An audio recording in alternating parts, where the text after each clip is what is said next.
Ela topou fingir que namorava o chefe da máfia coreana. Então ele a apresentou como sua futura esposa.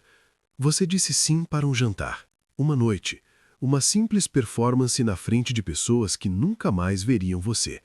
Esse era o acordo, era só isso que deveria ser. Você precisava do dinheiro, ele precisava de alguém convincente o suficiente para evitar que seus rivais farejassem sua vida pessoal. Transação limpa, sem sentimentos, sem complicações.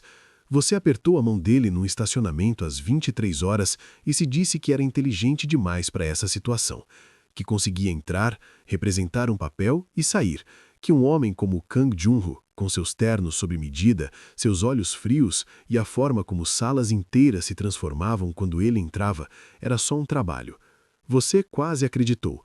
Aí chegou a noite do jantar da família Seo, 40 pessoas, 3 gerações do crime organizado coreano sentadas ao redor de uma mesa que custava mais do que o seu apartamento.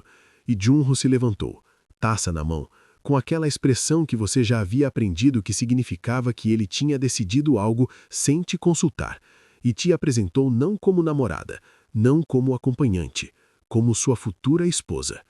Se você fica até o final desse vídeo, vai entender como um acordo falso se tornou a situação mais real e perigosa da sua vida, e o que acontece quando um homem que controla tudo decide ficar com algo que nunca deveria ter guardado. Antes daquele jantar, antes daquela apresentação, antes de tudo mudar, você precisa entender quem você era ao entrar naquele mundo. Não ingênua, não impulsiva, cuidadosa, na verdade, metódica. O tipo de pessoa que lê contratos 2 vezes e ainda assim faz perguntas. Você havia construído uma vida pequena e estável em Seul, longe de casa, longe da versão de você mesma que tomava decisões impulsivas. Você era boa no que fazia, era boa em ser invisível nos momentos certos e era muito, muito boa em ler pessoas. Por isso, exatamente o assistente dele se aproximou de você.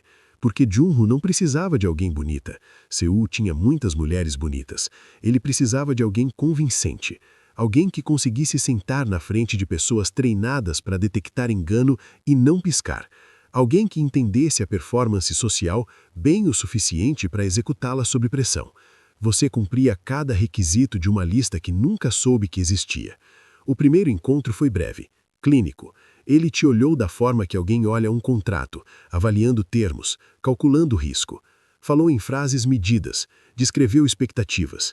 Mencionou um valor que quase quebrou sua expressão cuidadosamente controlada. Você fez uma contraproposta, porque ler a sala te dizia que ele esperava isso, e cumprir as expectativas sem atrito teria te feito parecer fácil demais de gerenciar. Ele aceitou sem piscar. Você não assinou nada. A palavra dele era o contrato, e de alguma forma, de um jeito que te incomodou mais do que admitiu, aquilo parecia mais vinculante do que qualquer papel jamais poderia. A primeira aparição pública foi uma gala beneficente. 300 pessoas, câmeras, o tipo de evento onde cada interação é simultaneamente social e estratégica, onde quem fica do lado de quem comunica aliança, e quem evita quem comunica guerra. Jun-ho te brifou no carro com a eficiência de alguém conduzindo uma operação militar. Nomes, rostos, relações.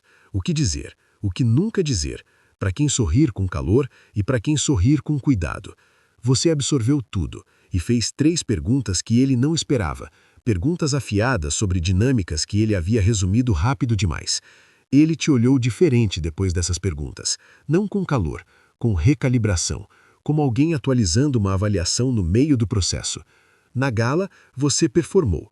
Foi calorosa onde calor era necessário, medida onde medida era estratégica. Desviou 2 perguntas investigativas de mulheres que claramente estavam testando a autenticidade do relacionamento com uma elegância que vinha de habilidade genuína, não de ensaio. Jun-ho notou. Você notou que ele notava, e arquivou essa observação com a mesma disciplina que arquivava tudo. Informação útil, nada mais. A volta para casa foi silenciosa.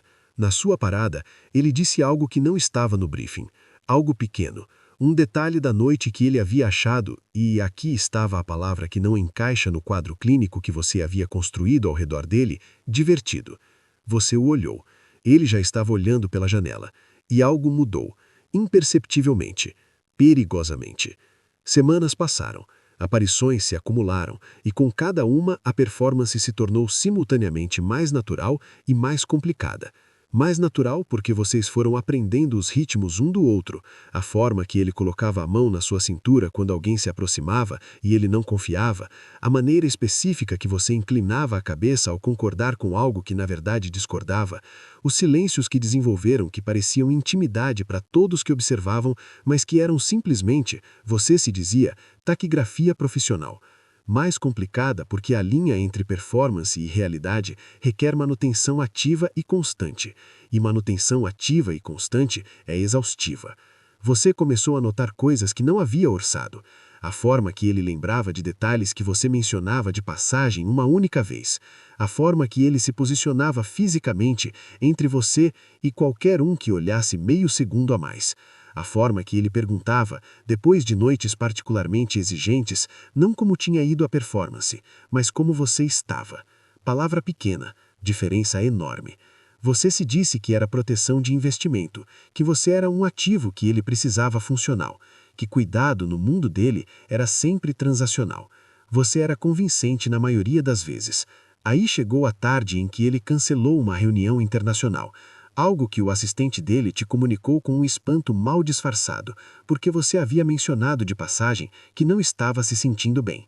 Ele apareceu na sua porta com comida de um restaurante que você havia mencionado uma vez, numa conversa que você não achava que ele estava completamente presente. Você o deixou entrar. Esse foi o primeiro erro real. O jantar da família seu deveria ser a última aparição. O acordo tinha um prazo. Vocês tinham combinado isso explicitamente. Esse jantar, essa performance final para a audiência mais importante e então uma saída limpa com uma história plausível sobre incompatibilidade mútua. Você ensaiou sua própria despedida. No carro a caminho de lá, Junho estava mais quieto que o normal. Não o silêncio operacional de alguém passando instruções. Um silêncio diferente, do tipo que preenche o espaço em vez de esvaziá-lo. Você não perguntou, já estava gerenciando sua paisagem interna, que havia se tornado significativamente mais complicada do que o contrato original antecipava. O jantar era tudo o que ele havia descrito e mais.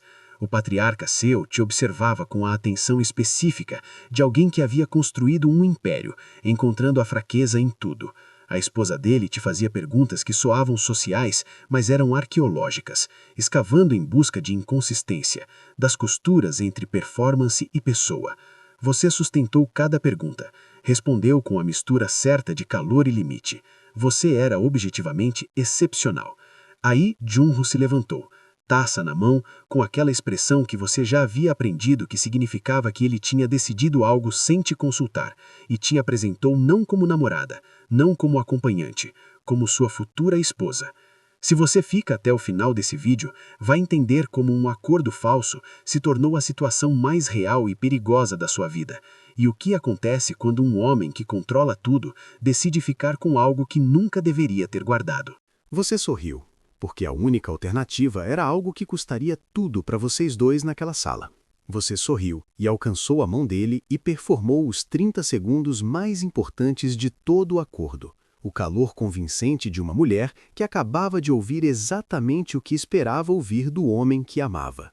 40 pessoas exalaram em celebração. O patriarca Céu ergueu a taça. A esposa dele tocou seu braço com algo que pareceu, inesperadamente, calor genuíno. E Junho te olhou, só por um momento antes que a sala o consumisse em parabéns, com uma expressão que você nunca havia visto nele antes. Não cálculo, não avaliação. Algo que não tinha lugar no contrato que você havia firmado com um aperto de mão num estacionamento. No carro depois, você esperou até que a divisória do motorista estivesse levantada. Aí, o olhou. Ele falou primeiro, o que te surpreendeu porque Junho quase nunca se movia primeiro numa conversa que tinha peso pessoal. Disse que explicaria. Você disse que estava ouvindo. O que ele explicou não foi um pedido de desculpa. Foi, na linguagem precisa e ponderada que ele usava para tudo o que lhe importava, uma proposta. Não a original, uma diferente, sem prazo, sem cláusula de saída, sem requisito de performance. Uma que era, por toda a medida que você conseguia aplicar, completamente real. Você o olhou por um longo tempo, e aí fez a pergunta que mudou tudo. Por que eu? E por que agora? E por que assim? Aqui está o que essa pergunta revelou. e do que essa história realmente trata por baixo da superfície do seu drama. Poder, em qualquer mundo, cria um tipo específico de isolamento. Quanto mais absoluto o controle, mais completa a solidão. Kang Junho havia passado anos rodeado de pessoas que respondiam a ele, não a quem ele era, mas ao que ele representava. Cada interação filtrada pela hierarquia, pelo medo, pelo interesse estratégico. Nesse ambiente, a autenticidade se torna a moeda mais rara possível. E você, com sua contraproposta num estacionamento, suas perguntas afiadas num carro, seu rosto ficando parado em vez de performar pânico diante de um anúncio que virou tudo de cabeça, havia sido, sem pretender, completamente autêntica em cada momento que importava. Você não havia tentado impressioná-lo, havia tentado navegá-lo, o que para alguém fluente em performance e manipulação parecia a coisa mais genuína na sala. Pesquisas sobre apego em ambientes de autocontrole mostram consistentemente que conexão genuína se torna desproporcionalmente poderosa exatamente por causa de sua escassez. Para Junho, você não havia sido uma namorada convincente. Você havia sido a primeira pessoa em mais tempo do que ele admitiria que respondia a ele como uma pessoa, em vez de uma posição. O acordo falso não havia criado algo artificial. Havia criado segurança suficiente, distância suficiente das apostas para que algo real emergisse. Você sentiu isso também? Aquela coisa que cresce no espaço entre fingir e querer dizer de verdade? E aqui está a grande entrega, a resposta que você prometeu para si mesma no começo. O que realmente acontece quando um homem que controla tudo decide ficar com algo que nunca deveria ter guardado. Ele não dobra dentro da estrutura existente. Ele reconstrói a estrutura ao redor disso. O que Junho ofereceu naquele carro não era romance no sentido convencional. Era, coerente com tudo que você havia aprendido sobre como ele operava, uma reorganização completa dos termos. Ele havia identificado algo que valorizava, estava propondo protegê-lo adequadamente, o que significava, na realidade prática, uma conversa sobre o que você realmente queria, não o que o acordo exigia, não o que a performance precisava, o que você queria. Essa pergunta, feita por um homem cujo mundo inteiro era construído sobre decidir coisas unilateralmente, foi a coisa mais desconcertante que havia acontecido em todos os meses do acordo. Você respondeu honestamente, o que significava que respondeu com a complicação, que o que você queria havia mudado sem sua permissão, em algum lugar entre a primeira gala e a reunião internacional cancelada, e a comida do restaurante que havia mencionado uma vez. Que a pessoa cuidadosa e metódica que havia lido o contrato 2 vezes havia falhado de alguma forma em considerar a variável de que ele era, por baixo de tudo, alguém que valia a pena conhecer. Ele o ouviu tudo sem interromper. Aí disse, com a tranquila certeza de alguém tomando uma decisão a qual já se comprometeu completamente, então, começamos do início, o real. O que vem depois dessa conversa não é o fim da complexidade, é o começo de um tipo diferente. Porque dizer a uma mulher que entrou num acordo contratual com um homem que representa tudo controlado e calculado, que você desenvolveu sentimentos genuínos, requer um nível de vulnerabilidade que é, para alguém como Junho, genuinamente mais assustador do que qualquer ameaça externa que já enfrentou. Ameaças externas têm contramedidas, vulnerabilidade não tem nenhuma. Ela ouviu quando ele disse, da forma que sempre ouvia, completamente, sem interrupção, processando em vez de performar reação. E quando respondeu, disse algo que ele não havia antecipado em nenhum dos cenários que havia elaborado. Disse que havia passado as últimas 6 semanas ativamente tentando se convencer do mesmo, que havia sido rigoroso e disciplinado e completamente sem sucesso, que o contrato parecia proteção e havia se mostrado a membrana mais fina possível entre ela e algo que ela não havia orçado.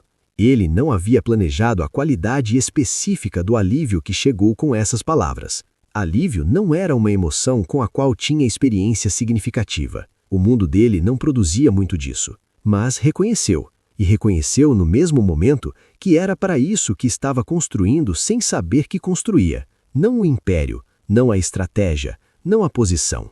Isso, 2 pessoas numa sala, sem performance, sem cálculo, simplesmente presentes com o que é verdadeiramente real. Você disse sim para um jantar.